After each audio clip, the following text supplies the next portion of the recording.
সিংগাতি বাজার মানে আসলেই একটা মর্মান্তিক ব্র্যান্ড বাজার। সিংগাতি বাজারে নিত্য নতুন একদম টাটকা টাটকা তরকারি ওঠে। এখানে যদি টাটকাকেও খাতি চান, টাটকা এরা টাটকা আনে, টাটকা কিনবেন, টাটকা খাবেন। আর শক্ত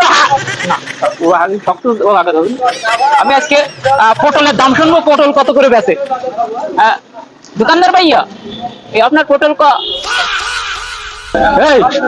তুই এখানে পাইছো কই? তুই এখানে পাইছো কই? তুই কেন কোনো সমস্যা? এখানে আমি কিনে নিয়ে আইছি। কিনে নিয়ে আইছো? তার মানে আমার বাগানের লোক নিয়ে গেছে শিকড়, আমি কাইটে থুয়ে দিছি। আমি একটু পুকুর ঘাটে একটু যাই, একটু গাছ দেবো, একটু উঁচু করি, হচ্ছে আমার সমস্যা। এর মধ্যে তুমি না করে তুমি এনে নিয়ে আইছো। তুমি তোর এত বড় শর্ট দিতে তোর তুমি কি হিলিবিলি কও? আমি কিনে নিয়ে আসতে পারলাম না, তোমার টাকা গেছে। কি কও শিকার মিকর আবাল তাবাল কি কও? আবার নুই নুই কথা কষ্ট। তুই শিকড় ছিলিস? তুই আমি শিকড় ছিলি না? তাই মাত্র কতুতে পারবো।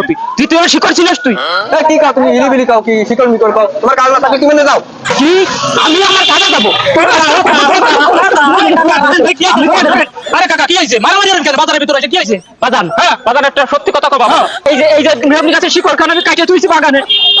এই আমার না করে নিয়ে আসছে। আমি একটু পুকুরে একটু গাছ দেবো, একটু উঁচু করলে হচ্ছে তোমার সমস্যা। আমি সেই জন্য তুইছি।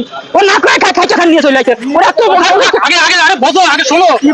তোমার তো মাথা নষ্ট, তুমি দূরে খাইছো। হ্যাঁ তুমি তো মাথা নষ্ট হয়ে গেছে না তো ঠিক না। আরে পাগল এটা আলু মাইটা আলু রান্না কাটি হয় তো অবিটা তুমি খালি খালি মাথা কেন? তুমি তো মাথায় সমস্যা হয়েছে তোমার। তুমি শিখে ডাক্তার বানিয়ে চলো। কেন আলু? হ্যাঁ এখানে আলু তোমার তো মাথায় সমস্যা হয়েছে। তুমি আসলে বুঝতে পারো না ব্যাপারটা। এটা তো তোমার উল্টে পারবা না। আলু কিন্তু ভালো বুঝছো? হ্যাঁ এটা তো আলু। এটা তুমি আলু তুমি আলু তুমি বেচবা। আলু বাগলো আলু খাবে না? চিংড়ি মাছ কিনে নিয়ে যাবে না? আলু আলু কিন্তু ভালো। চিংড়ি মাছ দিয়ে আলু খাতি হয় ভালো। আলু কিন্তু খারাপ না।